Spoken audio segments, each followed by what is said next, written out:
अध्यक्ष, आपल्या सर्वांचे मार्गदर्शक, आपल्या उच्च माध्यमिक विद्यालयाचे प्राचार्य सन्माननीय बनकर सर यांनी आताच देवीची वंदना आपल्या सगळ्यांना ऐकवली. असे गोडगळ्याचे आपले उपप्राचार्य धतुरे सर. कारण गाण्यासाठी गळा लागतो बघा. आता आम्ही जर गायचा प्रयत्न केला तर आमच्याकडे गळा नाही, आमच्याकडे नरड आहे. हे नरड आणि गळा याच्यामध्ये फरक असतो. सरांकडे गळा आहे, आपल्याकडे नरड आहे. नरड गात नाही, नरड फक्त गिळत राहतं. पोहे आले गिळा, उपीट आलं गिळा, मसाला डोसा आला गिळा, आपण सगळं गिळत राहतो बघा. ज्यांच्यामुळं मी आपल्या सगळ्यांच्या समोर आज उभा आहे, आमचे मित्र आणि आपले प्राध्यापक सन्माननीय शरद तुकविरे सर, आपल्या कला मंडळाचे प्रमुख सन्माननीय घिगे सर, इथं सूत्रसंचालन करणाऱ्या आपल्या प्राध्यापिका आमच्या भगिनी सन्माननीय Sawant madam, Burade sir, Gunjal sir, बरीच नावं आता मला घेता येतील पण वेळेअभावी आपल्याला शिकवणारे आपले या सर्वांचे मार्गदर्शक सर्व प्राध्यापक प्राध्यापिका वृंद आणि माझे छोटे भाऊ आणि बहिणी. आताच सरांशी मी बोलत होतो की माणसाकडे काहीतरी कला पाहिजे. आपल्या संस्कृतीनं 64 कला सांगितलेल्या आहे. 64 कलांमधली एक तरी कला, आणि आता जाहिरात नावाची तिला आपण आता 65वी कला म्हणतो. म्हणजे एक कला आणखी वाढली की जाहिरात करता आली पाहिजे स्वतःची. त्याच्यामुळे बघा साबणाच्या जाहिराती बघा, आपण टीव्ही लावला, किती वाजता टीव्ही लावा, दुपारी 2 वाजता टीव्ही लावला तरी एखादी बाई आंघोळ करताना दिसते. सकाळी टीव्ही लावा तरी एखादी बाई आंघोळ करताना दिसते. रात्री टीव्ही लावा तरी एखादी बाई आंघोळ करताना दिसते. टीव्हीवर सारख्या आंघोळी चालू असतात. म्हणजे काय असतं तर साबणाच्या जाहिराती चालू असतात. ही 65वी कला आहे म्हणतात. आणि मी सरांना मगाशी म्हटलो की 65 कलांपैकी एकही कला आपल्याजवळ नाही तरी तो माणूस जगतोय, म्हणजे तो सुद्धा एक कलाकारच म्हणायला पाहिजे. का काहीच कला नाही तरी जगतोय, ही सुद्धा एक कलाच आहे मला वाटतं. आणि अशा ज्युनियर कॉलेजमध्ये वगैरे मी सिनियरला पण जातो. आता पुणे विद्यापीठाच्या वक्त्यांच्या पॅनलवरती असल्यामुळे एका महाविद्यालयामध्ये मी गेलो. आता प्राचार्यांनी मला ते महाविद्यालय भाषणाला उशीर होता, कार्यक्रमाला वेळ होता, तयारी चाललेली होती. ते म्हटले चला पाहुण्यांना काहीतरी दाखवलं पाहिजे कॉलेजमधलं चांगलं चांगलं. तर मग त्यांनी मला बाहेर नेलं केबिनच्या आणि म्हटलं इथं आमचा जिमखाना आहे, ही आमची कला मंडळाची इमारत आहे, हे आमचं मैदान आहे, ही आमची परसबाग आहे, ही आमची फुलांची गार्डन आहे. असं बघत बघत आम्ही चाललेलो. आणि त्या मैदानाच्या कडेला अशा फरशा आहेत आणि त्या फरशांच्या त्या कट्ट्यावरती मुलं बसलेले. सगळे मुलं अभ्यास करत होते सिनियरच्या. एक मुलगा मात्र अभ्यास करत नव्हता. आणि माझं लक्ष शिक्षक असल्यामुळे नेमकं त्याच्याकडे गेलं. त्याला मी त्या प्राचार्यांपासून थोडंसं दूर गेलो आणि म्हटलं अरे सगळे मुलं अभ्यास करतायत, तू का नाही अभ्यास करत? तो म्हटला अभ्यास केल्यावर काय होईल? अरे म्हटलं तुला ज्ञान मिळेल. बरं म्हटलं ज्ञान मिळाल्यावर काय होईल? म्हटलं चांगले मार्क्स मिळतील. बरं तो म्हटलं मार्क्स मिळाल्यावर काय होईल? अरे म्हटलं मग तुला चांगला जॉब मिळेल. बरं तो म्हटलं चांगला जॉब मिळाल्यावर काय होईल? अरे म्हटलं मग तुला चांगला पगार मिळेल. तो म्हटलं मग चांगला पगार मिळाल्यावर काय होईल? अरे म्हटलं मग तुला निवांत जगता येईल. तो म्हटला मग सध्या माझं काय चालू आहे?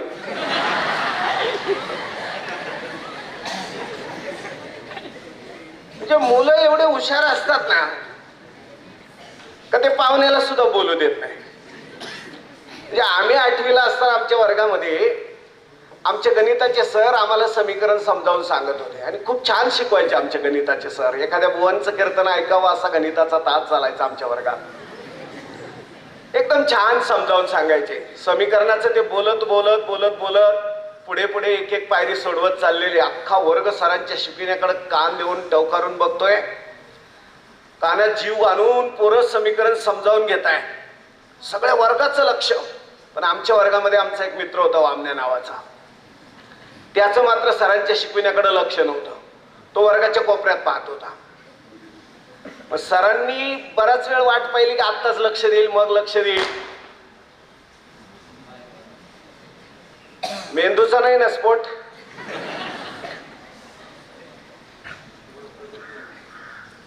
मी आज सांगत असतो पोरांना, जास्त अभ्यास करू नका. एखाद्या वेळेस आपल्या मेंदूचा स्फोट झाला आणि आईबाप जखमी झाले तर काय करायचं. त्याच्यामुळे थोडं मोजकं करायचं, फार लोड नाही आला पाहिजे. आणि फार तर फार आता 35% केला तरी चालतंय. 65% अज्ञान आपल्या शिक्षण व्यवस्थेनंच मान्य केलंय. तुला 65% नाही कळलं तरी चालेल, 65% मूर्ख असलं तरी चालेल, 35% शहाणा पाहिजे, तू पास. ही सगळी परिस्थिती आहे. तर आपण वर्गातलं सांगत होतो गंमत. तर आमच्या वर्गामध्ये सर समीकरण शिकवतायत, समीकरणाचा तास रंगात आलाय, सर जीव तोडून शिकवतायत. अख्खा वर्ग कानात जीव आणून सरांच्या शिकविण्याकडे लक्ष देतोय. आमच्या वर्गातला आमचा वामने नावाचा मित्र मात्र वर्गाच्या कोपऱ्यात बघतोय. सरांनी थोडीशी सुधारण्याची संधी दिली, आत्ताच लक्ष देईल, मग लक्ष देईल, वाट पाहिली, परंतु त्याने कोपऱ्यातलं लक्ष काय हटवलं नाही. आणि मग शेवटी सर चिडले, वैतागले, सरांची तळपायाची आग मस्तकाला गेली. सर ते समीकरणाचं बोलत बोलत वामण्याच्या बेंच पर्यंत गेले. वामण्याचा असा कान पिरगाळला, त्याला उठून बेंचवरती उभा केला. म्हटले, अरे मी एवढा जीव तोडून समीकरण शिकवतोय, सगळा वर्ग जीवाचा कान करून माझ्या शिकविण्याकडे लक्ष देतोय, तुझं कुठं लक्ष आहे, कुठं बघतोयस तू. तो म्हटला, सर काय नाही, वर्गाच्या कोपऱ्यात बघतोय. सर म्हटले, काय चाललंय कोपऱ्यात, काय कोपऱ्यात. तो म्हटला, काय नाही, चिमणीचं घरटं आहे. सर म्हटले, काय चाललंय घरट्यात. तो म्हटला, काय नाही, चिमणीने अंड घातलंय. मग सर म्हटले, त्याच्यात काय एवढं विशेष आहे. तो पटकन सरांना म्हटला, मग तुम्ही घालून दाखवा बरं एक अंड.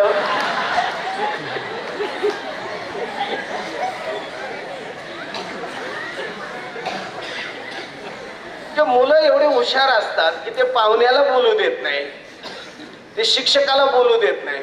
अशा मुलांसमोर बोलायचं. आणि त्यातल्या त्यात बघा, सकाळी उठल्या उठल्या प्रत्येकाला एक महत्वाचं काम असतंय. सकाळी भारतातली सगळी माणसं उठली की काय चेक करतात, आपला मोबाईल चेक करतात बघा. आणि सकाळी उठल्यावर माणसाला किती मोठी चिंता असते की आज स्टेटस काय ठेवायचं. चिंता बघा आपण काय करतो की आज काय स्टेटस ठेवून, मग ते कोण कोण बघल. आणि मग ते म्हणजे त्या लहान बाळाची आई कसा त्याचा लंगोट सारखा चेक करत राहते, शी सू काही केलंय का, तसं त्या मोबाईलचा लंगोट सारखा दिवसभर चेक करत राहायचा, काय कोणाची लाईट बीक आली का. म्हणजे आता आम्ही गाण्यामध्ये थोडा बदल केलाय सर. पूर्वी गाणं लागायचं बघा, निंबोनीच्या झाडा मागे चंद्र झोप लाग बाई, आज माझ्या पाडसाला झोप का ग येत नाही. खूप छान गाणं आहे ते. गाय झोपली गोठ्यात घरट्यात चिवताई, मीठ पाखरा पापऱ्या डोळ्यांच्या तुही, निंबोनीच्या झाडा मागे चंद्र झोप लाग बाई, आज माझ्या पाडसाला झोप का ग येत नाही. आम्ही थोडा बदल केलाय. निंबोनीच्या झाडा मागे चंद्र झोपला ग बाई, आज माझ्या पोस्टला लाईक का ग येत नाही. हे सगळं वाट पाहतोय आपण, आता माझ्या फोटोला कोण लाईक करतंय का नाही. आपल्या गमतीच फार अवघड आहेत. म्हणजे वर्गामध्ये जर आपण एखाद्या वर्गात घुसलो आणि मुलांना जर विचारलं की तुमच्या वर्गात सगळ्यात हुशार कोण आहे, तर पोरं दुसरीकडे बघतात. सांगायला पाहिजे ना, मीच हुशार आहे सगळ्या वर्गात. आपल्याला आपलाच विश्वास नाही, आपलीच खात्री नाही की मी हुशार आहे. आपल्या सगळ्यांचं जगणं आहे ना असं खूप तणावात आहे बघा सध्या. आणि म्हणून तुम्हाला धन्यवाद द्यायला पाहिजे की तुम्ही हसला. हल्ली लोक हसत सुद्धा नाही. बऱ्याच जणांना असं वाटतं हसलो चेहऱ्याची इस्त्री मोडली तर काय करायचं. मी सांगत असतो परत करता येईल बाबा. इतके टेन्स मध्ये जागतायत. एकाची कंपनी होती पोल्ट्रीची आणि त्याने खूप कोंबड्या सांभाळल्या होत्या तिथं त्याच्या त्या पोल्ट्री फार्म मध्ये. आणि त्या कंपनीला सांभाळायला एक मॅनेजर ठेवलेला होता. आणि तो मालक अधूनमधून चक्करला यायचा. तो मालक अधूनमधून चक्करला आला की ते सगळं पाहायचा. आणि त्याला काही अपेक्षेप्रमाणे उत्पन्न मिळत नव्हतं त्या मालकाला. म्हणून तो आल्यावर त्या मॅनेजरवरती भडकला जरा. म्हटलं तुला इतका पगार देतो, त्या कोंबड्या इतकं खाद्य खातात तरी आपल्याला पाहिजे एवढे अंडे मिळत नाहीत. लक्षात ठेव म्हटलं, आता इथून पुढे एका कोंबडीचं एक अंड मान्यच नाही होणार. प्रत्येक कोंबडीने 2-2 अंडी दिली पाहिजेत अशी व्यवस्था कर म्हटला. तो म्हटला आता एक कोंबडी 2 अंडे दिवसाला कशी देईल. मालकाचं सगळं ऐकलं. म्हटलं प्रयत्न करतो.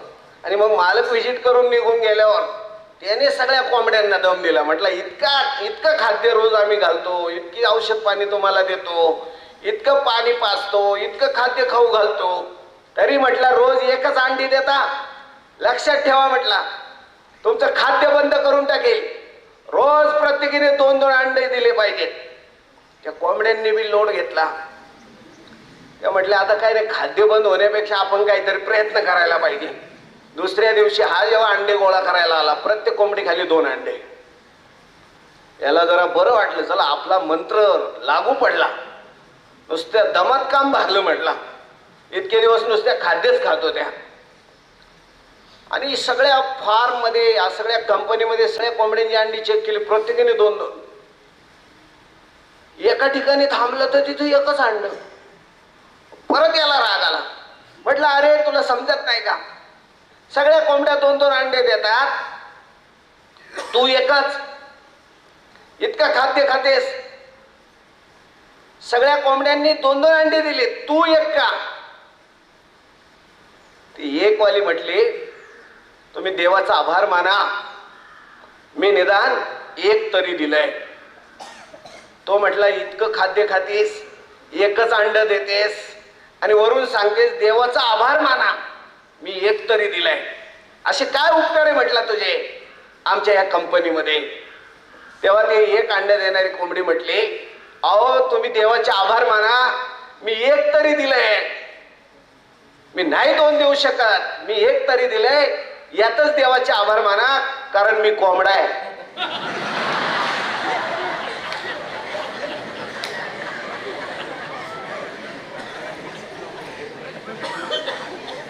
परिस्थिती अशी आहे का, सिस्टीम मध्ये एवढा स्ट्रेस आहे आज की कोंबड्याला सुद्धा अंड द्यायची वेळ येऊ शकते. आणि सध्याची परिस्थितीच अशी आहे मित्रांनो की MBBSच्या संबंध भारतामध्ये 96,000 जागा असतात. सायन्सवाले नीट ऐका, संबंध भारतात ऍडमिशन MBBSचे 96,000. नीट देणारे पोरं 17.5 लाख. कॉम्पिटिशन बघा, 17.5 लाख मुलं भारतातले नीट देतात आणि ऍडमिशन आहेत 96,000.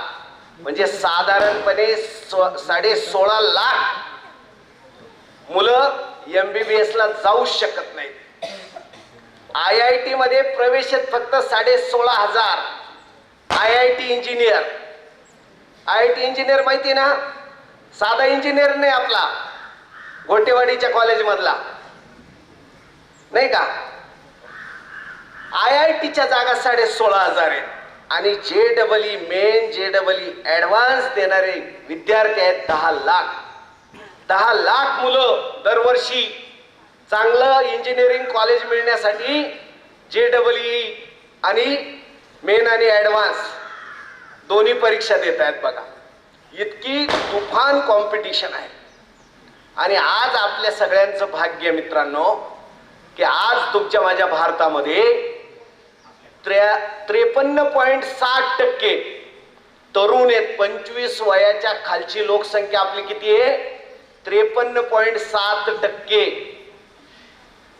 म्हणजे निम्म्यापेक्षा जास्त भारत आपला आज कसा आहे? यंगचाप, तरुण आहे.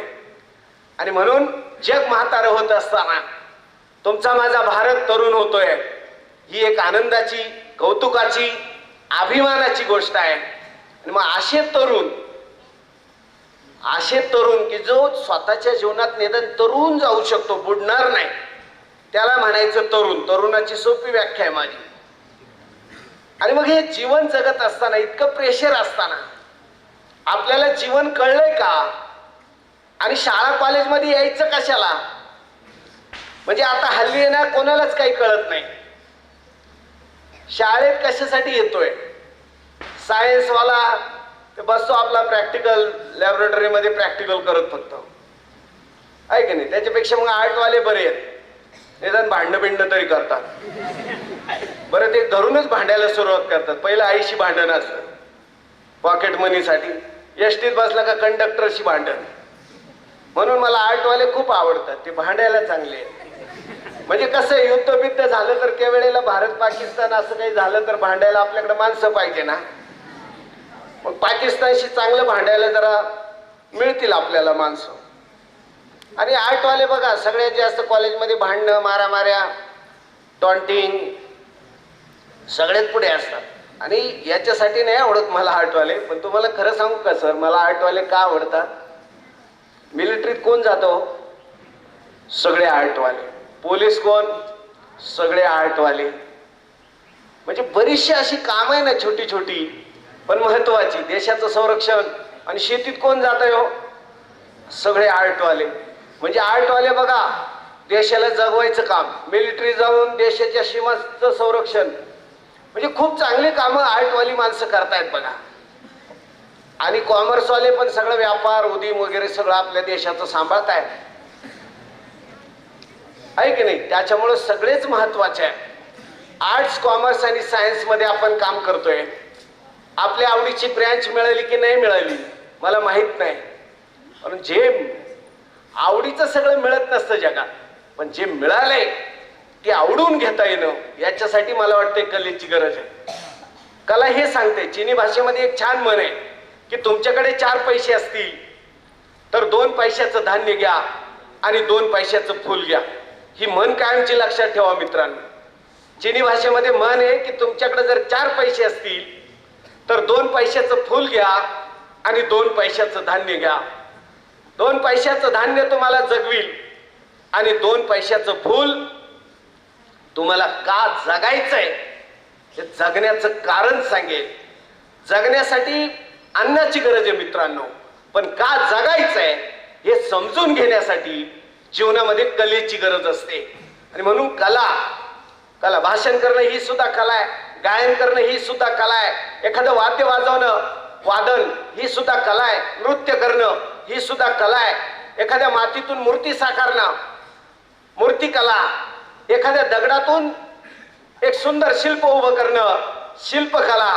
हे बुराडी सरांसारखं किंवा आमचे ड्रॉइंगचे सर पांडे सरांसारखं सुंदर अक्षर काढणं, चित्र काढणं, चित्रकला ही सुद्धा कला आहे मित्रांनो. कला खूप आहे, पण कोणती ना कोणती कला आपल्याकडे पाहिजे बरं का.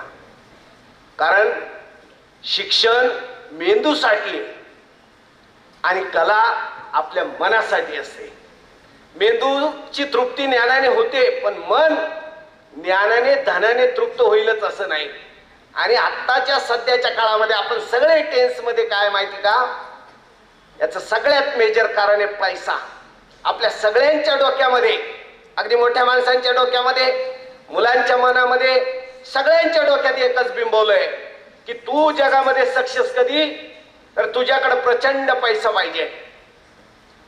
तू जगात सक्सेस म्हणजे सक्सेसचा पॅरामीटर आहे आपला पैसा कमावणे. मग आज लोक बघा कसे पण पैसे कमावतात. आता 1.5 महिन्यापूर्वी एक बाई जेलमध्ये गेली. काय काय विकत होती ती? लहान बाळं विकायची पैशासाठी. आणि दुसऱ्यांदा जेलमध्ये गेली, लहान बाळं विकायची. म्हणजे ज्या आधीच बुक करायची, पोटात पोरग आहे तेच बुकिंग. हा, तिच्याकडे बुकिंग असायची, ज्यांना अपत्य नाही ती बुकिंग घ्यायची आधी. बघा माणसं पैशासाठी काय करतायत आता. आणि आता तुम्ही पाहिलं ते केमिकल इंजिनियर ललित पाटील वगैरे, भूषण पाटील, 300 कोटीचं ड्रग बनवलंय. कशासाठी? केमिकल इंजिनियर झालेला माणूस आहे. हे शिक्षण कुठे गेलं तुमचं? डिग्र्या बिग्र्या, हे कला मंडळाचे उद्घाटन, आमच्यासारख्यांचे भाषण, हे सगळं आपण कशासाठी करतोय? आज माणसं पैशाच्या इतक्या आहारी का गेलीत? कारण पैशावाल्याला आपण किंमत देतोय. एखादा ज्ञानी माणूस आला तर पूर्वी संपत्ती मोजली जायची बघा. एकदम माणूस जेव्हा थोडा थोडा होमोसेपियन कडे त्याची वाटचाल होत चालली, प्रगत मानवाकडे. आता माणूस मुळात होमोसेपियन होण्याची प्रक्रियाच फार अलीकडची, 3 लाख वर्ष झालीत फक्त. मुळात ही पृथ्वी तयार होऊन 470 कोटी वर्ष झालेली आहे. हे जग फार अलीकडचं आहे. मग सुरुवातीला श्रीमंती कशात मोजली जात होती? ज्याला पोटभर खायला मिळालं ना, जंगलात फिरणारा माणूस, पोटभर खायला मिळालं ना तो श्रीमंत. मग नंतर थोडं शेती बिती करायला लागला अंगणामध्ये, मग थोडं धान्य बिन्य शिल्लक राहील ना, खाऊन पिऊन पोट भरून, धान्यवाला श्रीमंत. दुसरं पॅरामीटर. नंतर माणसाने पशुपालनाची जोड दिली ना, मग धान्यासोबत थोडं गाई गुरांचं खिल्लार आलं ना त्या माणसाकडे, की मग तो श्रीमंत झाला. आणि नंतरच्या काळामध्ये माणूस जसा प्रगत होत गेला, तर मित्रांनो हा चौथा टप्पा असा आला की ज्याच्याकडे ज्ञान आहे त्याला श्रीमंत समजलं जायला लागलं. म्हणून ऋषी आला की राजा सुद्धा सिंहासनावरून उठायचा आणि राज्याच्या वेशीपर्यंत जाऊन ऋषीचं स्वागत करायचं. ऋषीला काय, ऋषीकडे काय नव्हतं, ऋषीकडे कुठं संपत्ती होती, ऋषीचं कुठं स्विस बँकेत खातं होतं, ऋषीकडे ज्ञान होतं. म्हणजे ज्ञानामध्ये श्रीमंती मोजली जात होती. आणि आताचा काळ असा आलाय मित्रांनो की आता श्रीमंती तुमची फक्त पैशात मोजली जाते, फक्त पैशात. आणि पैशाचं मोल अलीकडच्या काळात खूप वाढलंय. काल मी अशोक कुमारांबद्दल माहिती वाचली कालच्या पुरवणीमध्ये रविवारच्या. तर त्यांना पहिलं, अशोक कुमार हा त्या काळातला गाजलेला अभिनेता आहे आपल्या फिल्म इंडस्ट्री मधला, भारतातल्या अशोक कुमार. तर पहिला पिक्चर केला 75 रुपये मिळाले होते मानधन. दुसरा पिक्चर केला 150 रुपये मिळाले आणि तिसऱ्या पिक्चरला 250 रुपये मिळाले. तर अशोक कुमार सांगतात 250 रुपये ज्या दिवशी मला मिळाले शूटिंगहून घरी गेल्यानंतर मला झोप आली नाही. कारण मला असं वाटायचं की कोणीतरी चोर येईल आणि माझे पैसे चोरून नेईल, कारण इतके पैसे आहेत माझ्याकडे 250 रुपये. आणि तेच अशोक कुमार पुढे पुढे लाख लाख रुपये एका चित्रपटाचे घ्यायला लागले. म्हणजे एक काळ असा होता की 250 रुपये सुद्धा खूप वाटायचे माणसाला. आणि आज नुसतं म्हणजे करोडो रुपये मिळत आहेत तरी माणसं विवंचन येते बघा. सगळे पैशाच्या मागे लागलेत. मूर्खासारखा आपण सगळे पैशाच्या मागे धावतोय, तो रुपया पुढे धावतोय. आज बघा राज्यकर्ते काय करतायत, स्वतःची प्रॉपर्टी वाढवत आहे. सगळ्यांचं लक्ष प्रॉपर्टीकडे आहे. प्रॉपर्टी, मटेरियलिस्टिक झालोय आपण सगळे. मटेरियल गोळा करायचे, संपत्ती. घरामध्ये बघा, कधी डोकावून बघा, गरीबाच्या घरात सुद्धा 70 वस्तू अशा दिसतील का त्या वर्षातून एकदा सुद्धा वापरल्या जात नाही. अशा वस्तू आपण गोळा करतोय मित्रांनो. आणि म्हणून आपलं जगणं आपल्याला जर समजून घ्यायचं असेल तर पैशाच्या फार चक्करमध्ये सापडू नका. पैसा बहुत कुछ है, पैसा पैसा पैसा बहुत कुछ है लेकिन सब कुछ नहीं है. आणि तुम्हाला सांगू का, आता तुमचा माझा महाराष्ट्र कोणाच्या नावाने ओळखला जातो?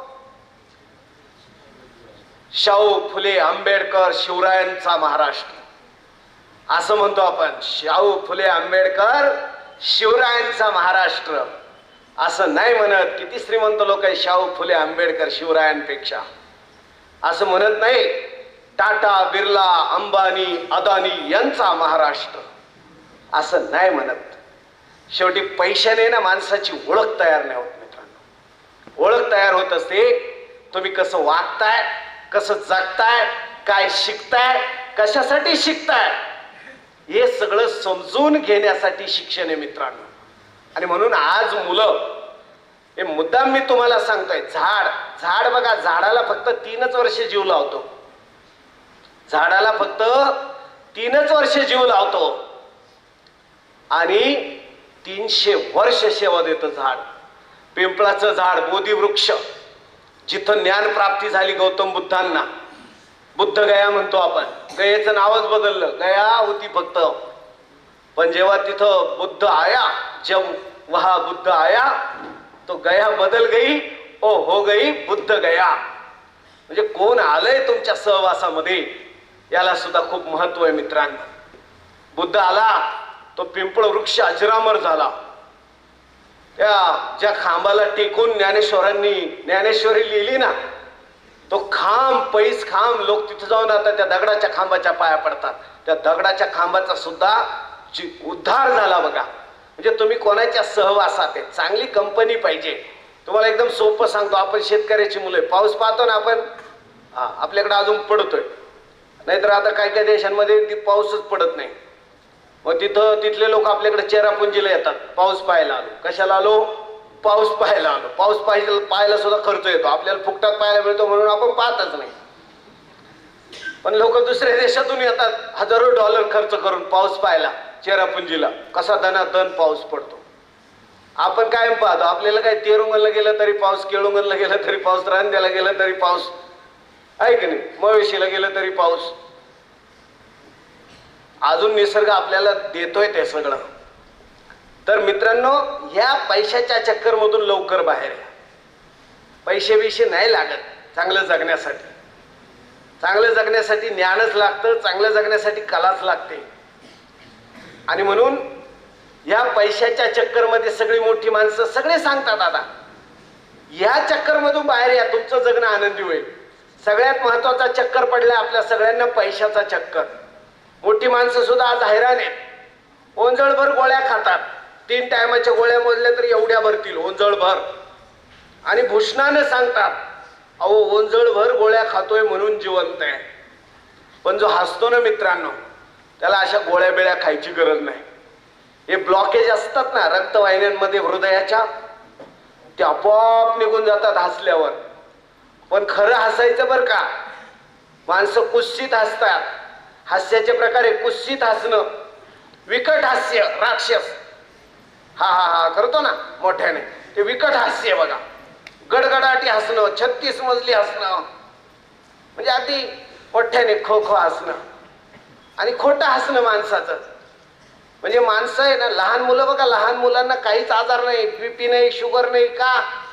एका सायकोलॉजिस्टनं सर्वे केला की लहान मुलाला शुगर का नाही, लहान मुलाला बीपी का नाही, लहान मुलाला हायपरटेन्शन का नाही.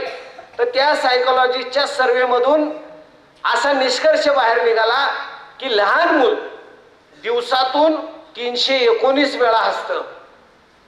आणि मग मला सुद्धा ते वाचल्यानंतर वाटलं की आपण सुद्धा असं काहीतरी सर्वे केला पाहिजे, असं काहीतरी संशोधन केलं पाहिजे. मी पण संशोधन केलं की मोठी माणसं दिवसातून किती वेळा हसत असतील. माझ्या संशोधनाची आकडेवारी मित्रांनो, मोठी माणसं आयुष्यातून फक्त 2 वेळा हसतात. कधी? जेव्हा एखाद्याचं वाईट झाल्याची बातमी कानावर पडते तेव्हा, आणि एकदा फोटोग्राफर म्हणतो आमचा विजूभाऊ सारखा, स्माइल प्लीज, तेव्हा. म्हणजे असे 2च वेळा माणसं हसतायत. म्हणून मोठ्यांना बघा शुगर आहे, हायपरटेन्शन आहे, बीपी आहे, हार्ट अटॅक आहे, सगळे. आणि भूषणाने लोक सांगतात की ओंजळ गोळ्या खातोय. आणि लहान मुलं आता 35-40चे मुलं हार्ट अटॅकने मरतायत. तुम्ही पेपर वाचताय का? नसेल वाचत तर वाचायला सुरुवात करा. पेपर वाचा, मोबाईल मधले. आता कोणत्या कॉलेजमध्ये गेलं ना, सरांना जर विचारलं ना तुमचे मुलं वाचतात का, सर म्हणतात हो वाचतात ना. मग आम्ही विचारतो काय वाचतात? अहो व्हॉट्सॲपवरचे गुड मॉर्निंग पासून गुड नाईट पर्यंतचे सगळे मेसेज वाचतात. खूप वाचतात आमचे मुलं. असं सगळं आता जगामध्ये चाललंय. तुम्ही हे समजून घ्या मित्रांनो की हे सगळं करत असताना आपल्याला शिकायचं कशासाठी, आपल्याला नोकरी तरी कशासाठी आहे. एखाद्याला सांगितलं तुला काय व्हायचं, कलेक्टर. बरं कलेक्टर व्हायचं तरी कशासाठी तेच माहित नाही. त्याच्या डोक्यात एकच आहे, कलेक्टर कशासाठी व्हायचंय. कलेक्टरच्या खुर्चीवर कमाई चांगली असते आणि कलेक्शन चांगलं, आणि 1-2 वर्षात आपल्या आयुष्यामध्ये पैसाच पैसा आणि मान सन्मान वगैरे.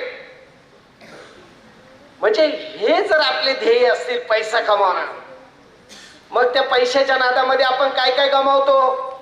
पहिले आपलं आरोग्य जातं, आपल्या मेंदूची शक्ती जाते, आपल्या मनाची शक्ती जाते, आणि आपल्या आयुष्यातला आनंद जातो.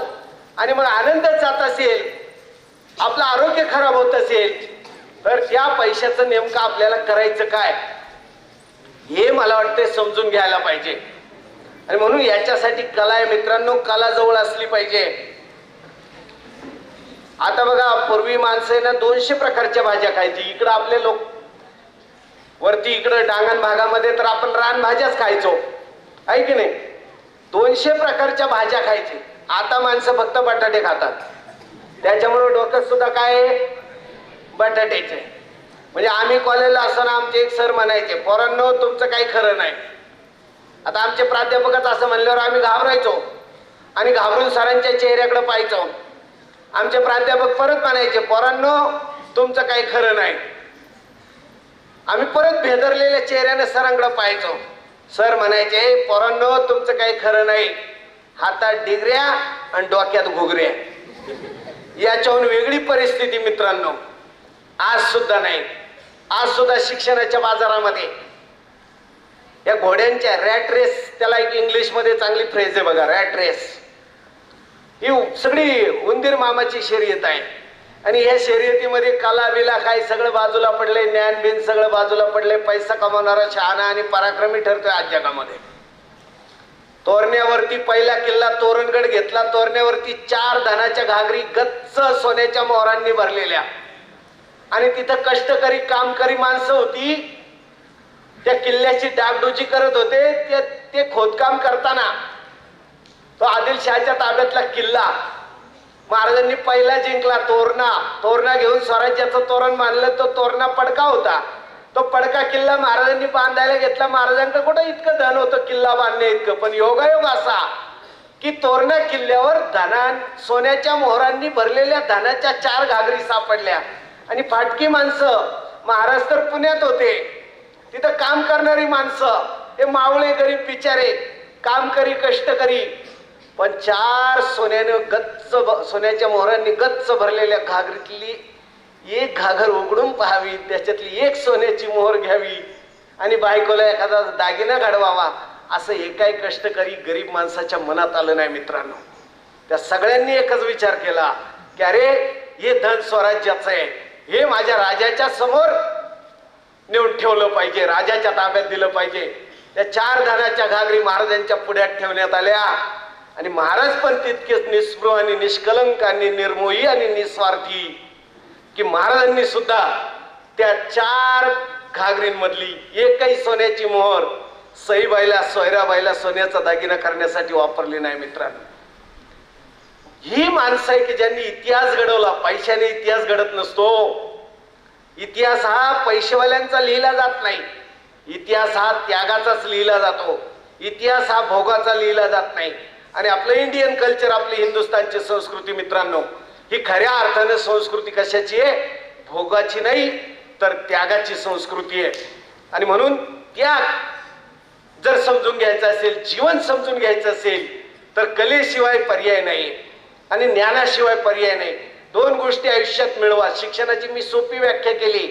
मन, मेंदू आणि मनगट या 3 गोष्टींचा विकास करताना ते शिक्षण. शिक्षणाने मनाचा विकास झाला पाहिजे, शिक्षणाने मेंदूचा विकास झाला पाहिजे आणि शिक्षणाने आमचं शरीर सुद्धा बळकट केलं पाहिजे. 35 वयाचा माणूस जर हार्ट अटॅकने मरतोय, त्याच्या आईबापांनी कोणाचा आधार घ्यायचा? आज चिंता आहे फार मोठी. म्हणून आहाराकडे लक्ष द्या. काय खातोय याच्याकडे लक्ष द्या. काय वाचतोय याच्याकडे लक्ष द्या. काय बघतोय याच्याकडे लक्ष द्या. जे खायचं तेच खा. जे खायचं नसतं ते खाऊ नका. जे बघायचं नसतं ते बघू नका. जे ऐकायचं नसतं ते ऐकू नका. जे करायचं नसतं ते करू नका. जे करण्यासाठी आईबाप आपल्याला शाळा कॉलेजमध्ये पाठवतात तेच करा.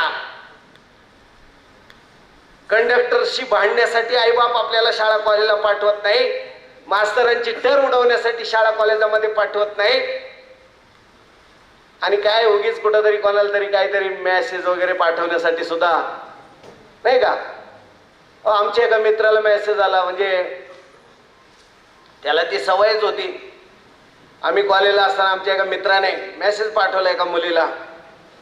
म्हटलं आय लव्ह यू. आता याची मैत्रीण म्हटल्यावर किती शहाणी असेल. ती काय विचार करते का? तिकडून पुन्हा reply I love you too. याने वाचलं. आणि मग आम्ही कॅन्टीनमध्ये 2-4 मित्र तो, अरे म्हटला मी तिला आय लव्ह यू पाठवलं होतं, तिने आय लव्ह यू टू पाठवलंय, पण आता आपण उत्तर काय द्यायचं याला. मग आमचा 2-4 मित्रांचा खल झाला चांगला. मग आमच्यातला आणखी एक शहाणा मित्र होता, तो म्हटला काय पाठवलं तू. तो म्हटला मी पाठवलं आय लव्ह यू. म्हणे तिचं काय उत्तर आलंय, तिने पाठवलंय आय लव्ह यू टू. म्हटलं आता तिला दे पाठवून आय लव्ह यू 3.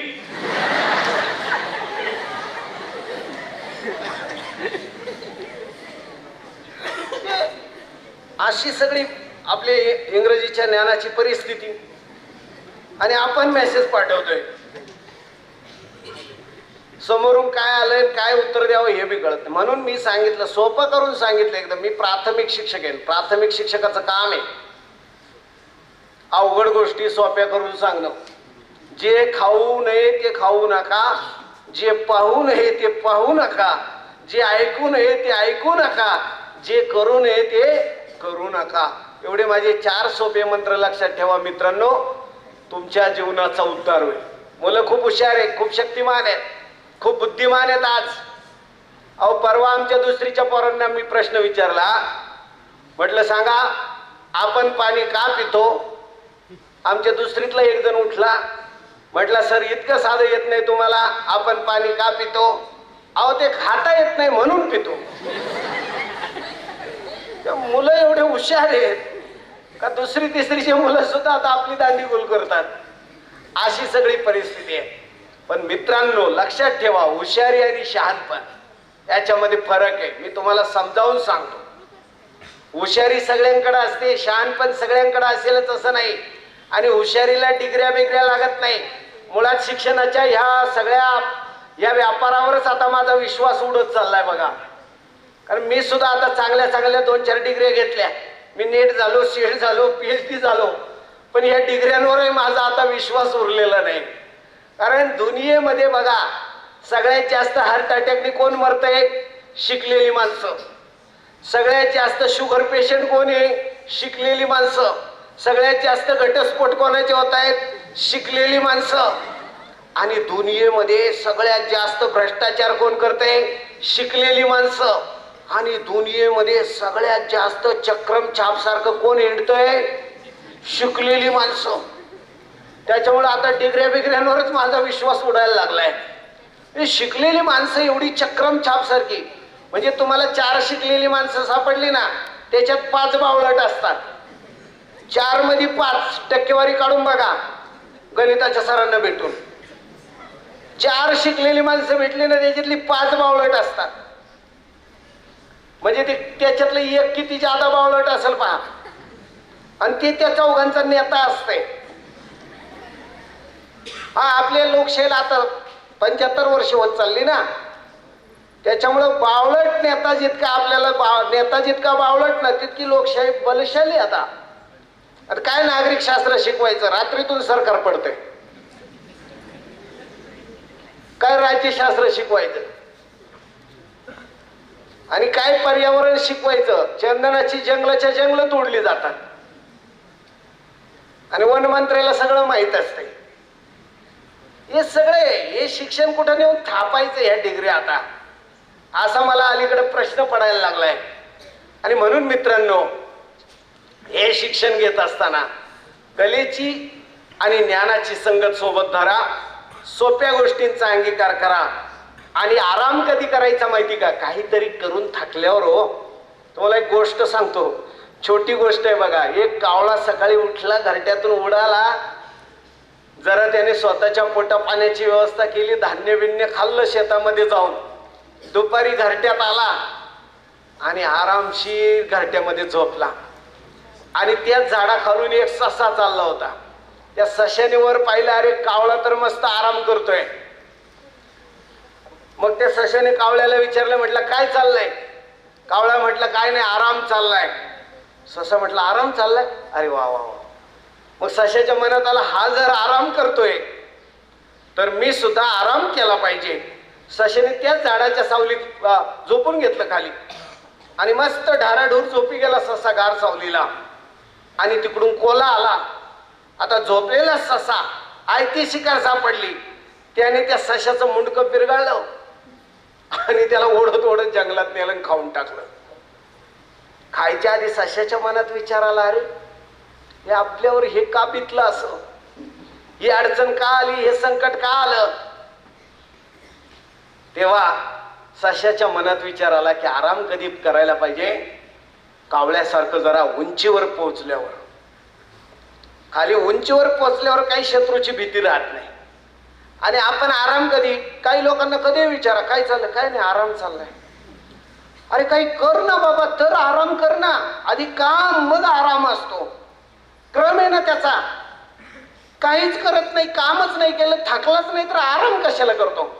आणि ते आराम करून करून काही माणसं आजारी पडायला लागलेत आता. आणि मग आपले 53.7% तरुण मोबाईल मध्ये मुंडका अडकून, काही क्वाटवर आडवे तिडवे. आणि कधी भारत महासत्ता म्हणा व्हायचा. काल आमच्या कलाम साहेबांची जयंती झाली. त्यांनी व्हिजन 2020 नावाचं पुस्तक लिहिलं. व्हिजन 2020 आपल्या सगळ्यांच्या समोर ठेवलं की मला 2020ला माझा भारत महासत्ता बनवायचा आहे. आणि कलाम साहेबांनी सगळ्यात जास्त, माझं पुढचं ऐका बरं का, कलाम साहेबांनी सगळ्यात जास्त विश्वास कोणावर ठेवला माहिती का, विद्यार्थ्यांवर. आणि म्हणून राष्ट्रपती पदावरचा माणूस त्या 5 वर्षाच्या काळामध्ये 10 लाख विद्यार्थ्यांना भेटला. भारतातल्या 10 लाख विद्यार्थ्यांना भेटलेत कलाम साहेब. अशी माणसं आहेत की आजही देशाची चिंता करतायत. आणि आपल्याला सध्या देशाविषयाची चिंता नाही करायची, आहे की नाही. जे पोरं इतके उधळ्या मारतात. आता आमच्या शाळेच्या शेजारी एक मेंढपाळाचं बिराड आलं होतं सर. आणि त्याच्याकडं 2 घोडे होते. त्या मेंढपाळाकडे बिराड व्हायचे. तर तो 2-3 दिवस आमच्या शाळेच्या शेजारच्या शेतामध्ये होता. तर 1-2 दिवसांनी ना आमच्या शाळेच्या शेजारी ते घोडे राहायचे, आमच्या मुलांकडे पाहायचे. 1-2 दिवसांनी ना त्याचे घोडे असे लाजायला लागले. तर मी जरा चकितच झालो, म्हटले घोडे कसे काय लाजायला लागले. आणि तो पण घाबरला. म्हटलं माझे घोडे लाजायला लागले मला. म्हटलं सर, अरे म्हटलं आमचे पोरं इतके उधळ्या मारतात का ते घोडे सुद्धा लाजायला लागले त्यांच्या पुढं. म्हणजे घोड्याला लाजवेल इतक्या उधळ्या मारतात पोरं. घोडा सुद्धा लाजतो. त्यामुळं जगायचं कसं हे समजून घेण्यासाठी शिक्षण आहे बरं का. हे डिग्र्या बिग्र्या काय नसते आपल्या नावापुढं थापायच्या नाही. आणि शिक्षणाने माणूस शहाणा झाला पाहिजे. कसा झाला पाहिजे, शहाणा. हुशार नाही. हुशार लोक जगाला फसवतात आणि शहाणी माणसं जगाला मदत करतात. मी आता फारसं बोलणार नाही, पण तुम्हाला 1-2-3 गमती सांगतो बघा. हुशारी आणि शहाणपणा याच्यामध्ये काय फरक आहे. एकदा आत्रे नाशिकहून पुण्याला चालले होते. आत्रे माहिती ना तुम्हाला, प्र.के. आत्रे, विनोदी लेखक. आता लेखक बिखक कवी बिवी सगळे विसरून गेलोय आपण. म्हणजे कवीची तरी इतकी हाल आहे की त्याच्या बायकोला जरी तो म्हटला ना मी आज कविता केली तुला ऐकू का, ती म्हणाल मी बैरी आहे. अशी सगळी परिस्थिती आहे. मग प्र.के. आत्रे विनोदी लेखक, विनोदी वक्ते नाशिकहून पुण्याला चालले होते. आणि आमच्या संगमनेरला ते थांबले चहा प्यायला मध्ये प्रवासात कंटाळा आल्यावर. आणि आपल्याला माहिती हॉटेलमधला पोरे कसा असतो.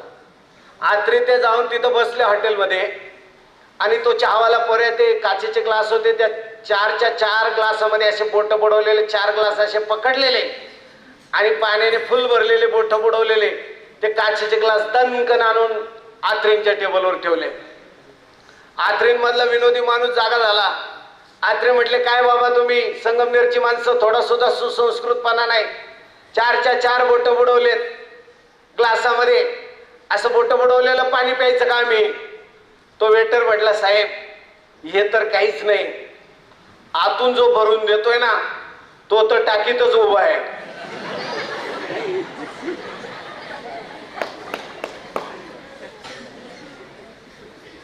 ही हुशारी मित्रांनो. हुशारी काय आत्रेंकडे असते आणि साध्या वेटरकडे असते.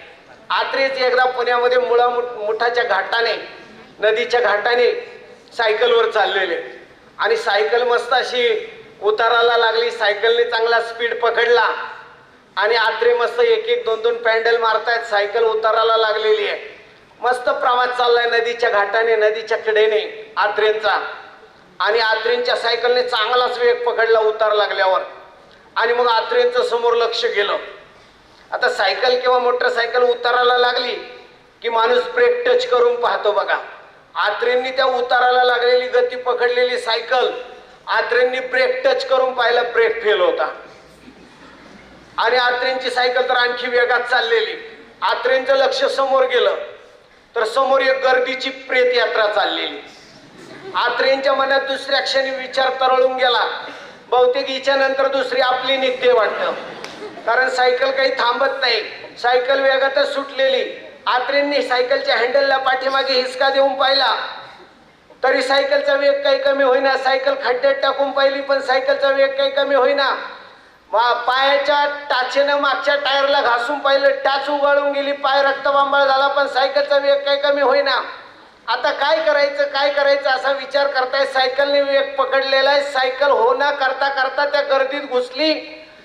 प्रेताला धक्का लागला, प्रेत धपकन खाली पडलं. प्रेताचे 4 खांदेकरी 4 बाजूला झाले. प्रेताचे सगळे नातेवाईक आत्रेंच्या अंगावरती धावून आले. मराठीतलं सुसंस्कृत वाङ्मय तिथं उधळायला सुरुवात झाली. कोणी म्हटलं सायकल चालवतोय का विमान चालवतोय? ब्रेक नाही तर भंगारात का नाही विकली? डोळे फुटलेत का तुझे? तुझा आजा पण अशी सायकल चालवायचा का? असा 3-3 पिढ्यांचा उद्धार सुरू झाला. आत्रेंना वाटलं हे प्रेत आपल्याला चांगलंच बहुतेक आज बहुतेक स्वतःसोबत आपल्याला पण घेऊन जात आहे. मग आत्रेंनी आपल्या मनामधली हुशारी पणाला लावली. आत्रे जरा दमात बोलले, गर्दीकडे पाहून म्हटले, कोण शिव्या देत होता? कोण वाकडं तिकडे बोलत होता? कोण अंगावर धावून येत होता? कॉलर कोणी पकडले? सोड कॉलर. जरा दमात सांगितल्यावर ज्याने कॉलर पकडली होती त्याने सोडली. म्हटलं शिव्या कोण देत होता? कोण वाकडं तिकडे बोलत होता? अजिबात शिव्या द्यायच्या नाही, अजिबात वाकडं तिकडे बोलायचं नाही. ज्याला धक्का लागलाय ते काही बोलतय का?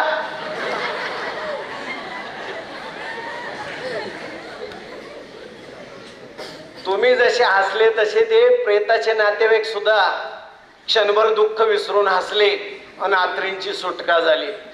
अशा छोट्या छोट्या प्रसंगातून सुटका होण्यासाठी हुशारी उपयोगाला पडते. एकदा मी बच्चनचा पिक्चर पाहत होतो. बच्चन त्या पिक्चर मध्ये विनोदी रोल करतोय आणि बच्चनचा रोल सुरू होतो. बच्चन एका म्युझियम मध्ये जातो. तिथं त्या म्युझियम मध्ये संग्रहालयामध्ये वेगवेगळ्या वस्तू ठेवलेल्या होत्या. पण बच्चन ते मासे बघतो ॲक्वेरियम मधले, काचेच्या पेटीमधले रंगीबेरंगी सुळकन इकडून तिकडून धावणारे मासे पाहतो. बच्चनचा रोल सुरू होतो. त्या मॉल मध्ये एक सेल्समन बसलेला असतो स्टूल वरती. बच्चनची भूमिका सुरू होते, बच्चनचा अभिनय सुरू होतो. बच्चन त्या सेल्समनला म्हणतो, भाई ते रंगीबेरंगी काचेच्या पेटीतले मासे पाहता पाहता बच्चन त्या सेल्समनला म्हणतोय, भाई अरे इस मछली में नर कौन से है और मादी कौन सी है, अब बता सकता है? तो सेल्समन पण हुशार असतो. तो म्हणतो, हाँ बच्चन जी बता सकता हूं, जरा गौर से सुनो, जो तैर रहा है वो नर है और जो तैर रही है वो मादी है. ही हुशारी आहे. जुना काळ होता मित्रांनो. त्या काळामध्ये सकाळ दुपार शाळा भरायची. दुपारी शाळा भरली, वर्गाचे पत्रे तापले आणि वर्गाचे पत्रे तापल्यानंतर शाळेतल्या गुरुजींना गरम व्हायला लागलं. घामाच्या धारा गुरुजींना गरमताय. गुरुजींनी अंगातला नेहरू सदरा काढला, खुंटीला टांगला. गुरुजी जरा खुर्चीवर बसले, हास्य केलं पण त्यांना काही कम्फर्टेबल वाटेना. मग गुरुजींच्या मनात आलं की अरे सदरा काढलाय तसा अंगातली कोपरी बी काढून पाहावी. गुरुजींनी काय केलं, अंगातली कोपरी बी काढली आणि खुंटीला टांगले. उघडे बंब गुरुजी खुर्चीवर येऊन बसले. वर्गाच्या खिडकीतून थंडगार वाऱ्याची झुळूक आली, गुरुजींच्या अंगाला लागली. गुरुजींना जरा बरं वाटलं. गुरुजी घाम पुसतायत, थंडगार वाऱ्याची झुळूक अंगावरती झेलतायत. मस्त मस्त वाटतंय गुरुजींना. तेवढ्यात गुरुजींचं लक्ष वर्गाच्या दरवाजातून बाहेर गेलो तर मैदानातून त्या भागाचे भाग अधिकारी साहेब शाळा तपासायला येताना दिसले. गुरुजींना तर उन्हाळ्यापेक्षाही जास्त गरम व्हायला लागलं. म्हटले साहेब तर लिंबापेक्षाही कडक आहे, लिंबाच्या खोडापेक्षाही कडक आहे. आज आपली नोकरी काही टिकत नाही. आपण उघडे होऊन बसलोय. आज आपला संसार उघड्यावर पडल्याशिवाय राहत नाही. नोकरी जाते. म्हटले साहेब लय कडक आहे. काय करायचं काय करायचं. गुरुजींनी आपली हुशारी पणाला लावली. साहेब जवळजवळ येत होते. गुरुजींच्या घामाच्या धारा वाढत होत्या आणि गुरुजींच्या मेंदूतलं विचारचक्र वेगाने धावत होतं. आता कसं सुटायचं, आता कसं सुटायचं. साहेब जवळ यायला लागले. साहेब जवळ आले. साहेबांनी वर्गाचा उंबरा ओलांडला आणि गुरुजी ताडकन खुर्चीवरून उठले आणि मुलांकडे अशी पाठ केली. म्हटले मुलांनो, याला पाठीचा कणा म्हणतात. साहेब म्हटले काय गुरुजी आहे, ह्या वयात सुद्धा मुलांना प्रत्यक्ष पाठीचा कणा दाखवतात. असा कण्याचा शिक्षक उभ्या महाराष्ट्रात होणार नाही. साहेब म्हटले ह्या वर्षीचा आदर्श शिक्षक पारितोषिक द्यायचं ती ह्याच गुरुजींना. ही हुशारी मित्रांनो. हुशारी काय सगळ्यांकडे असते. आत्रेंसारख्या अष्टपैलू व्यक्तिमत्वाकडे असते, हॉटेलमधल्या वेटरकडे असते, मॉलमधल्या सेल्समनकडे असते, शाळेमधल्या गुरुजींकडे असते, अगदी सगळ्यांकडेच असते. ही झाली हुशारी. पण शहाणपण सगळ्यांकडे असेलच असं नाही. एकदम सोपं करून सांगू का हुशारी आणि शहाणपण याच्यात काय फरक आहे. आता मी हे जे गोड गोड बोलतोय ना पोपटासारखं, ही हुशारी. आणि ह्या विचारपीठावरून खाली उतरल्यानंतर बोलल्यासारखा वागत असेल तर ते शहाणपण. म्हणजे हुशारीचा संबंध माणसाच्या कीर्तनाशी असतो आणि शहाणपणाचा संबंध माणसाच्या वर्तनाशी असतो. कीर्तन चांगलं आणि वर्तन खराब असेल तर बाबा किती मोठा असला तरी तो उघडा पडल्याशिवाय राहत नाही. आणि म्हणून निवळ हुशार व्हायचं नाही मित्रांनो. चांगलं, शक्तिशाली, सरळ मार्गी, सुंदर जीवन, रावी पाटणकर सरांसारखं जीवन, स्वामी विवेकानंदांसारखं जीवन, छत्रपती शिवरायांसारखं जीवन, डॉक्टर भीमराव बाबासाहेब आंबेडकरांसारखं जीवन, साने गुरुजींसारखं जीवन, महात्मा गांधींसारखं जीवन, नेताजी सुभाषचंद्र बोस यांच्यासारखं जीवन आपल्याला जर जगायचं असेल तर माणसाकडे निवळ हुशारी नकोय, शहाणपण पाहिजे. कारण शहाणपण हे कसं जगायचं हे शिकवत असतं. जगणं सुंदर होण्यासाठी निवळ हुशारीची गरज नसते, तर त्यासोबत शहाणपणाची खूप मोठी गरज असते.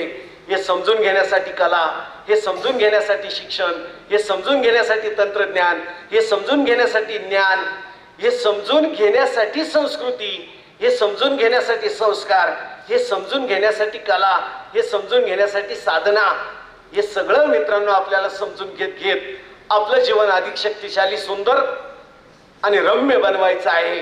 त्याच्यासाठी मी तुम्हाला मनापासून शुभेच्छा देतो. इतका वेळ उन्हात बसून मी पण तसा उन्हातच आहे नाही का, पण आपण सगळ्यांनी हे ऊन सोसलं. उन्हाची सुद्धा आपल्याला सवय पाहिजे, कारण काही देशांमध्ये ऊनच पडत नाही, मग ते गोव्याला येतात ऐक नाही उन्हाच्या झळा घ्यायला. गोव्याच्या समुद्राच्या काठावर गेल्यावर आपल्याला दिसतं कोणत्या देशात ऊन पडत नाही. ऐक या सगळ्या गमती आहेत बघा. पण ऊन सुद्धा गरजेचंच आहे आणि ते गरज आहे. ड जीवनसत्व दुसरं कशातूनच मिळत नाही. काही खा, गाजरं खाल्ले तर मिळेल पण ड नाही, नाही का. तर आपलं जीवन आता सध्या थोड्या उन्हाच्या झळा खात खातच आपल्याला पुढे जायचंय. आणि बरेच पोरावर का सांगतात मला, इकडं मी बऱ्याचदा येतो भांडारदऱ्याला, राजूरला. माझ्या नोकरीची सुरुवातच सरोरवाडीला, तेरुंगणला झालेली. मी येतो, मला हा भाग खूप आवडतो. माझ्या प्राथमिक शिक्षकाच्या नोकरीची सुरुवात माझी तेरुंगणच्या सरोरवाडीतून झालेली. बरेच जण आहे ना गरीब समजतात. तुम्हाला सांगू का, आता मागच्या 2-4 महिन्यापूर्वी आपल्या देशाचा गरिबीचा अहवाल आलाय जागतिक बँकेचा. 40 कोटी लोक गरीब आहेत. मग गरिबीच्या नावानं रडत बसायला तू काही एकटा गरीब आहे का बाबा या देशात? अरे 39,99,99,999 तुझ्या सोबत आहे ना, तू एकटा कशाला रडतो? आणि तुम्हाला एक सांगू का, शेवट जाता जाता, निसर्ग प्रत्येकाला निसर्गाने 2 महत्वाच्या गोष्टी दिलेल्या आहेत. गरीब असो नाही तर श्रीमंत, खालच्या जातीतला असो नाही तर वरच्या जातीतला, ज्ञानी असो नाही तर अज्ञानी, सुशिक्षित असो नाही तर अशिक्षित, सगळ्यांना 2 गोष्टी दिलेल्या आहेत निसर्गाने. पहिली गोष्ट, सगळ्यांना हप्त्याचे 168 तास दिलेलेच आहेत. 24 × 7 करा, 168 तास श्रीमंताला मिळतात आणि गरीबाला मिळतात. पण श्रीमंत त्याचं युटिलायझेशन चांगलं करतो आणि गरीब आपलं मोबाईल मध्ये मुंडकं अडकून बसलेला असते. हा प्रॉब्लेम आहे गरीबाचा. आणि अलीकडचं माझं रीडिंग असं आहे सर, आजचं माझं रीडिंग असं आहे, एक काळ होता की गरीबाची पोरं खूप जिद्दीने अभ्यास करायची आणि आज परिस्थिती बदलली. आज श्रीमंतांची पोरं जिद्दीने अभ्यास करतात आणि गरिबांची पोरं टवाळक्या करतात. आणि एक काळ आम्ही पाहिलं की गरिबाची पोरं खूप जिद्दीने अभ्यास करायची. आता उलट झालंय, ज्यांना गरज नाही ते जिद्दी नाही आणि ज्याला गरज आहे ते आपलं स्टँडवर टाइमपास करते. म्हणून मित्रांनो, हे समजून घ्या बरं का. आता कोणी बदलायला श्रीमंताच्या मुलाने बदलण्याची काही गरज नाही, गरीबाच्या मुलानेच बदलण्याची गरज आहे. गरीबाला काय दिलं देवाने, निसर्गाने? 168 तास. या अंबानीच्या मुलाला आहे आणि ती इथल्या आपल्या तेरुंगण मधल्या कोकतऱ्यांच्या मुलाला पण आहे. सेम टू सेम, काहीच भेदभाव नाही तिथं. आणि अजून एक काय दिलं माहिती का, 12,500 कोटीचं शरीर. या शरीराची किंमत माहिती का? या अशीची अशी ह्युमन बॉडी लॅबोरेटरीमध्ये तयार केली शास्त्रज्ञांनी. खर्च किती आला माहिती का? 12,500 कोटी रुपये. म्हणजे हे शरीर किती रुपयाचं दिलेलं आहे देवाने प्रत्येकाला? 12,500. मग आत्महत्या करायला पाहिजे का? गळफास घ्यायला पाहिजे का? औषध प्यायला पाहिजे का? विहिरीत उडी मारायला पाहिजे का? रॉकेल बिकेल तर अजिबात टाकू नका, त्याच्यात भेसळ असते बर का. पटकन पेटत नाही माणूस, ते नाही टाकायचं. हा सर तर म्हणतात भेटत बी नाही, भेटलं तर पेटत बी नाही. काय कशाला रे उद्योग? 9वीचे 10वीचे पोरं सुसाईड करतायत. काय टेन्शन, ब्रेकअप आमचं. काय ब्रेकअप? अरे तुझं तुझ्यावरच प्रेम नाही, तुझ्या घरावर प्रेम नाही, आई बापावर प्रेम नाही, कशाला असले उद्योग करतोय? जगावर प्रेम करायचे. पहिले स्वतःवर प्रेम करा. आणि तुम्हाला सांगा, प्रेमाच्या मी विरोधी नाहीये, मी प्रेमाच्या बाजूच आहे. मग एखादा परत बाहेर निघालो गाड घेईन, आपलं जमून द्या ना.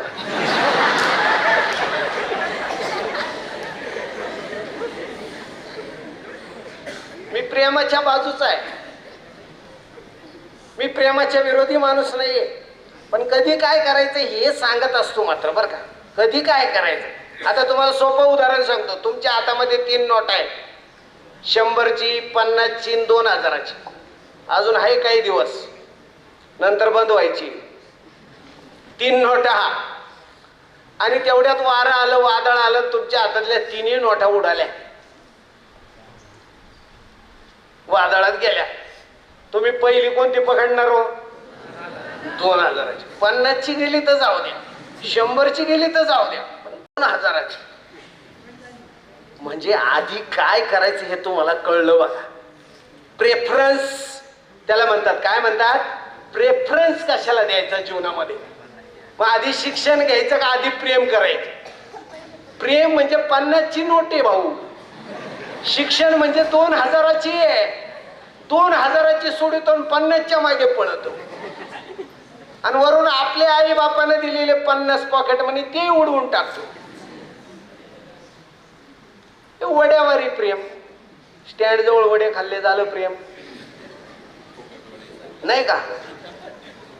हे काय करायचं? प्रेफरन्स समजून घ्या बरं का. आधी काय प्रेम करा पण तुम्ही एका स्टेजला पोहोचल्यावर त्या कावळ्यासारखं जरा हाईटला गेल्यावर सशासारखं नका करू, खालीच आराम. अरे जरा हाईटला जाणं, आणि हाईट गाठण्यासाठी शिक्षण आहे बरं का. जीवन समजून घ्या. तुम्हाला खूप चांगलं कॉलेज मिळालंय इथं. ही भूमी आहे ना, मला सरांनी सांगितलं, शेंडे साहेब ना, हो, बापूसाहेब, रावी सर आणि ताई मदन ताई यांचं स्मरण म्हणजे हे 3 झाडे आहे बघा. या 3 झाडांखाली तर वाईट विचारच यायला नकोय कोणाच्या मनात. इतक्या मोठ्या माणसांनी लावली ती झाडं बघा. आणि ती माणसं गेली बरं का. माणसं जातात आणि झाडं राहतात, माणसं जातात आणि कीर्ती राहते मागे, बरं का. तर तुम्हाला खूप चांगलं कॉलेज मिळालंय. तुम्हाला सांगू का, चांगलं कॉलेज मिळायला पाहिजे. मला मगाशी सर विचारत होते, बनकर सर, की तुम्ही भाषण कधी करायला लागला. मला जमतंय ना भाषण, हा चांगला पोपट झाला आता.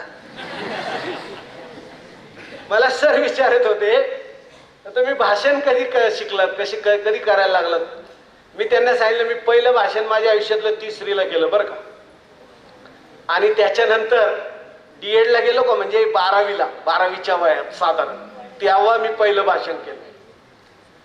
पण एक योगायोग 3रीचं भाषण मी पहिलंच आलो होतं. आणि D.Ed ला केलं ना ते भाषण मी पहिलंच आलो होतं. म्हणजे इतका गॅप होता माझ्या भाषणांमध्ये, पण मी वाचत होतो. तुम्ही खूप वाचा मित्रांनो. आणि तुम्हाला याच्यासाठी मी सांगतोय की चांगलं कॉलेज, शाळा. आता मला सरांनी विचारल्यावर मला असं क्लिक झालं मगाशी त्यांच्या केबिनमध्ये बसलेलो असताना, की अरे इतकी छान शाळा. मला सुद्धा खूप छान शाळा मिळाली होती तुमच्यासारखी. माझी शाळा तुम्ही बघा, नगर रोडला आहे, संगमनेरला ज्ञान माता विद्यालय. आणि खूप चांगले सर होते. मला खूप चांगले आमचे फिजिकल डायरेक्टर होते, खूप चांगले ड्रॉइंगचे सर होते. पण मला चांगलं चित्र अजूनही काढता येत नाही. म्हणजे मला वाईट वाटतं की 2 ड्रॉइंग टीचर असताना मी चांगलं ड्रॉइंग शिकू शकलो नाही. त्याच्यात सरांचा दोष नाही, माझा आहे. म्हणून तुम्हाला मी मुद्दाम सांगतो की चांगली शाळा, चांगलं कॉलेज आणि चांगले शिक्षक, चांगले प्राध्यापक आयुष्यात येणं ही सुद्धा भाग्याची गोष्ट असते मित्रांनो. बस तुम्हाला एक चांगलं कॉलेज मिळालंय, चांगले प्राध्यापक मिळालेत, त्या सगळ्या गोष्टीचा फायदा घ्या आणि स्वतःला एकदम मजबूत बनवा. आणि मग तुम्हाला काय करायचं पुढे, प्रेम वगैरे वगैरे, ते सगळं नंतर करा. सध्या स्वतःला बिल्ड करा. पहिले 25 वर्ष माणसाच्या स्वतःच्या घडवणुकीचे असतात. स्वतःलाच घडवायचं, जग बी घडवायच्या भानगडीतच नाही पडायचं. म्हणून शास्त्रामध्ये पहिल्या 25 वर्षाला संचय पर्व म्हणतात. या संचय पर्वामध्ये संचय करायचा, साठा करायचा. कशाचा संचय करायचा? ज्ञानाचा, धनाचा, गुणाचा, शक्तीचा, या सगळ्याचा संचय करायचा. इतका मोठा साठा, इतका मोठा संचय करायचा मित्रांनो, की पुढचं आपलं सगळं आयुष्य एकदम शक्तिशाली झालं पाहिजे. अशा शक्तिशाली जगण्याच्या आपल्या सगळ्यांना शुभेच्छा देतो. आपण सगळ्यांनी आईच्या मायेने माझे 2 शब्द ऐकून घेतले. तुपविरे सर, बनकर सर, दतुरे सर यांच्यामुळे आपल्या सगळ्यांची, बीना मॅडम यांच्यामुळे आपल्या सगळ्यांची भेट घडली. सगळ्यांना मनापासून धन्यवाद देतो आणि थांबतो. तुटलेली फुलं सुगंध देऊन जातात, गेलेले क्षण आठवणी देऊन जातात. प्रत्येकाचा अंदाज हा वेगवेगळा असतो. म्हणूनच काही माणसं क्षणभर तर काही माणसं आयुष्यभर लक्षात राहतात. त्यातले गोरडे सर, की ज्यांनी आपल्याला जे काही विचार, जे काही आठवणी, जे काही क्षण सांगितले, आयुष्यभर आमचे विद्यार्थी सर लक्षात ठेवतील आणि असेच हसण्यासाठी जगत राहतील, एवढी मी खात्री देते. यानंतर आमच्या विद्यालयाचे प्राचार्य माननीय बनकर सर आपलं मनोगत व्यक्त करतील. मी त्यांना विनंती करते की आपलं मनोगत व्यक्त करा. की नवीन आयुष्यामध्ये उभारी घ्यायची हे आपल्याला ठरवावं लागेल. विद्यार्थी मित्रांनो, शिक्षणाने माणूस शहाणा होतो. शिक्षण आणि नोकरी असा काही संबंध आहे असं काही नाही. शिक्षणामुळे आपल्याला विविध व्यवसाय, विविध कला यांचा शोध लागला पाहिजे. आणि प्रत्येक विद्यार्थ्यामध्ये काही ना काही कला असते. प्रत्येक बालक हे अद्वितीय असतं. परमेश्वराने त्याला जगण्यासाठी, जिवंत राहण्यासाठी, आनंद घेण्यासाठी त्याच्यामध्ये कोणती ना कोणती कला ही ठेवलेली असते. तिचा फक्त आपल्याला शोध घ्यावा लागेल. कला आणि छंद हे आपण जोपासले पाहिजे. छंद आपल्याला आनंद देतील आणि कला आपल्याला जगायला शिकवी. आपली उपजीविकेचं साधन कलेच्या माध्यमातून होईल. सरांनी आता आपल्याला कलेच्या माध्यमातूनच उद्बोधन केलं, ज्ञान दिलं आणि आपल्याला खळखळून हसवलं. आणि हसल्यामुळे किती आपल्या शरीरावर चांगला परिणाम होतो हे आपल्याला माहीत आहे. आणि शहरामध्ये अगदी पैसे देऊन लोक हसण्याच्या क्लासमध्ये जातात आणि मग हसतात तिथे जोरजोराने. तर जीवन फार सुंदर आहे, त्या जीवनाचा आपण आस्वाद घेतला पाहिजे.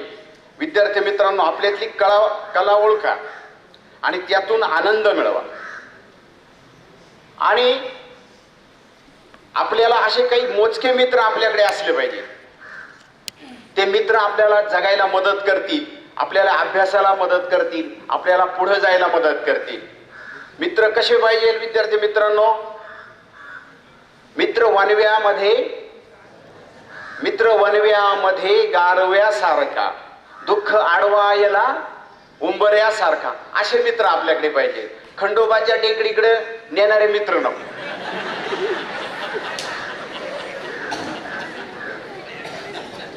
पोलिसांचा मार खायला लावणारे मित्र नको. तर आपल्याला कळसुबाईच्या शिखराकडे नेणारे मित्र पाहिजे. एव्हरेस्ट पर्वताच्या रांगेमध्ये नेणारे मित्र पाहिजे. तर असे मित्र बाळगा विद्यार्थी मित्रांनो. आणि संकट येतील हे सगळं, आणि आपलं ध्येय उच्च ठेवा. ध्येय नेहमी उंच असलं पाहिजे आणि त्या ध्येयाकडे आपण आपलं मार्गक्रमण केलं पाहिजे. उच्च ध्येयवादी जे असतात ते कायम धडपडत असतात. समाजाच्या दृष्टीने ते धड नसतात, कारण ते कायम पडत असतात, परंतु ते पडता पडता घडत असतात. विद्यार्थी मित्रांनो, त्यामुळं आपलं ध्येय हे चांगलं असू द्या. आणि जग काय म्हणेल याच्याकडे लक्ष देऊ नका. लोक गाढवावर बसून देत नाही आणि गाढवाला उचलूनही घेऊ देत नाही. म्हणून कसं जगायचं ते आपण ठरवा. लोक काय म्हणतील याच्याकडे लक्ष देऊ नका. तुम्ही हसले तर लोक रडतील, तुम्ही रडले तर लोक हसतील, तुम्ही पुढे गेले तर तुमचे पाय ओढतील, मागे राहिले तर पायाखाली तुडवतील. तुम्ही कमावलं तर माजाला म्हणतील आणि गमावलं तर दळिंद्री म्हणतील. त्यामुळे जगाकडे बघू नका. आपल्या स्वतःच्या मनगटावरती आपला आत्मविश्वास असला पाहिजे आणि एकट्याने चालण्याची हिंमत ठेवा. आपण ज्यावेळेस एकटे चालू त्यावेळेस त्यानंतर सगळं जग तुमच्या पुढे चालेल. विद्यार्थी मित्रांनो, तुम्ही पेपर जर वाचत असाल तर एक सध्या व्यक्ती फार प्रसिद्ध झालेली आहे. काय नाव आहे त्यांचं? हजारो लाखोच्या कोटीच्या संख्येने माणसं ती गोळा करतात. काय नाव आहे त्या व्यक्तीचं? मनोज जरांगे. साधं व्यक्तिमत्व आहे, पण आज कोटीने लाखाने ते माणसं गोळा करतात. समाजाची नाडी ओळखलेली, समाजाला काय पाहिजे ते त्यांनी ओळखलेलं आहे. असं काहीतरी उद्दिष्ट आपण घ्या, असं कोणतं तरी ध्येय आपलं समोर ठेवा आणि नवीन वाटा शोधा. ज्यावेळेस निसर्ग एक वाट बंद करतो त्यावेळेस 10 वाटा निर्माण करतो. विद्यार्थी मित्रांनो, त्यामुळे आपल्यामधील कला ओळखा. विविध कला आहेत आपल्या, 65 कला सरांनी सांगितलेल्या आहेत. त्यातील कोणत्या तरी एका कलेचा शोध आपल्यामध्ये घ्या. नवनवीन छंद जोपासा जे आपल्याला जगायला मदत करतील. एवढे बोलतो आणि सरांना मी धन्यवाद देतो आणि माझे 2 शब्द संपवतो. जय हिंद, जय महाराष्ट्र. जगा इतके की आयुष्य कमी पडेल, जगा इतके की आयुष्य कमी पडेल, हसा इतके की आनंद कमी पडेल, असं सरांच्या मनोगतातून आपण घेतलेलं आहे. मित्रांनो, धन्यवाद. यानंतर या कार्यक्रमाचं आभार प्रदर्शन करतील घिगे सर. छत्रपती शिवाजी महाराज की. आजची शिक्षण पद्धती सांगते की विद्यार्थी कृतिशील बनवा. म्हणून मी म्हटलं छत्रपती शिवाजी महाराजांची जय. सगळे बोलले का नाही? झाले ना ऍक्टिव्ह? विद्यार्थी मित्रांनो, सरांनी बराचसा विषय इथं मांडलेला आहे, पण जातात माझ्याकडे एकच मिनिट आहे. शिक्षण म्हणजे बालकाचा सर्वांगीण विकास आणि सर्वांगीण विकासाचाच एक भाग तुमच्यातील सुप्त गुणांचा विकास. शिकलेली प्रत्येक व्यक्ती शहाणी असते असं अजिबात नाही. शिकलेली प्रत्येक व्यक्ती शहाणी असते असं अजिबात नाही. मग खरा शहाणपणा कशात असतो? तर मिळवलेलं ज्ञान हे उपयोगात आणणं हा खरा शहाणपणा असतो. बघा, एक उदाहरण सांगतो तुम्हाला. कायद्याचा अभ्यास करणारा विद्यार्थी रेल्वेनं मोफत प्रवास करतो. कायद्याचा अभ्यास करणारा विद्यार्थी रेल्वेनं मोफत प्रवास करतो म्हणजे काय? त्याला माहिती आहे की कायद्यानं मोफत प्रवास करणं कायद्यानं गुन्हा आहे, पण तो मोफत प्रवास करतो. हा शहाणपणा नाही. म्हणून शिकलेली सर्वच माणसं शहाणे असतात असं अजिबात नाही. कधी कधी शहाणपण ज्ञान येतं आणि शहाणपण जातं. तर खऱ्या अर्थानं आपण शिक्षणातून ते शहाणपण जपलं पाहिजे. आणि संगतीच्या बाबतीत सांगतो, सज्जन को सज्जन मिला तो करते दो तो बातें, और गद्य को गद्दा मिला तो खाते दो दो लाते. सज्जन को सज्जन मिला तो करते दो दो बातें, और गद्य को गद्दा मिला तो खाते दो दो लाते. आपली जी संगत आहे ती चांगल्याची असली पाहिजे. संगतीने होतो पंगतीचा लाभ, म्हणून संगत अशांची करा. हे पहा, जन्माला आल्या कोणतीही व्यक्ती व्यसनाधीन होत नाही किंवा चुकीच्या मार्गाला लागत नाही. मग चुकीच्या मार्गाला, वाईट मार्गाला केव्हा लागते? तर जेव्हा मित्रांमध्ये त्यांचा प्रवेश होतो ना, तेव्हा वाईट मार्गाला लागते. आणि मग आंब्याच्या पाठीमध्ये एखादा आंबा सडलेला असला का तो बरोबर त्या पाठीचा कार्यक्रम करतो. तशा पद्धतीने आपली गती. म्हणून जीवन सुंदर आहे आणि सुंदर जगा. आजच्या या कलामंडळ उद्घाटनाच्या कार्यक्रमासाठी आदरणीय डॉक्टर संजयजी गोरडे सर आले. आपला वेळ त्यांनी दिला. मी आपल्या महाविद्यालयाच्या वतीनं त्यांचे मनपूर्वक आभार व्यक्त करतो. त्याचबरोबर आपल्या महाविद्यालयाचे प्राचार्य आदरणीय बनकर सर, उपप्राचार्य दतुरे सर यांनी आपल्यासाठी वेळ दिलेला आहे. या ठिकाणी आवर्जून उपस्थित राहिलेले त्यांचंही या ठिकाणी मी मनपूर्वक आभार मानतो. त्याचबरोबर या कार्यक्रमासाठी माझे सहकारी बंधू आणि भगिनी यांनी उत्तम अशी या ठिकाणी सहकार्य केलं आणि उत्तम व्यवस्था करून दिली. त्या सर्व सहकारी बंधू आणि भगिनींचं मी मनपूर्वक आभार मानतो. आणि तुम्ही अगदी 1.5 तास हा कार्यक्रम अगदी शांततेत शांत बसून ऐकत आहात. तुमचे या ठिकाणी मनपूर्वक आभार. आणि हा कार्यक्रम या ठिकाणी संपला अशी जाहीर करतो. धन्यवाद.